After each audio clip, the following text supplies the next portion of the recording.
E aí vem Santos, bola sobrou na grande área. Atenção, vai fazer o gol, bateu! Rolês, gol! Gol!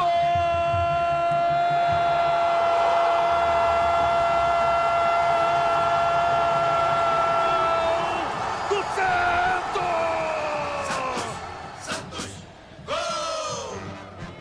Agora quem dá bola Rolêser, camisa 32! glorioso alvinegro praiano, campeão Na marca de 46, etapa final de jogo!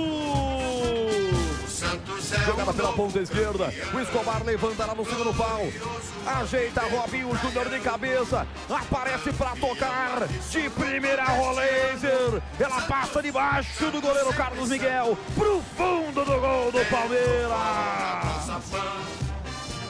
Rolêser, muitas gracias, muchacho, ele não perdoa.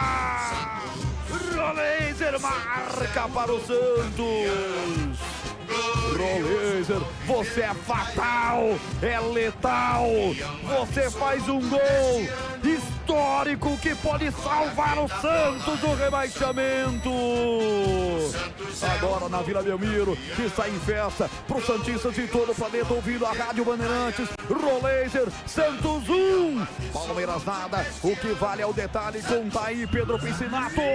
Mais uma jogada bem trabalhada pelo ataque do Santos, uma assistência do Robinho Júnior, um toque sutil de cabeça, e aí o Rolêser, com toda a calma do mundo, estufou a perna direita para mandar a bola no fundo do gol do Carlos Miguel, que por muitas vezes fez grandes defesas. Dessa vez não conseguiu impedir o gol santista, e a Vila Belmiro pulsa neste gol do Rolêser, que vai tirando o Santos, livrando o Santos do fantasma da zona de rebaixamento. Explode.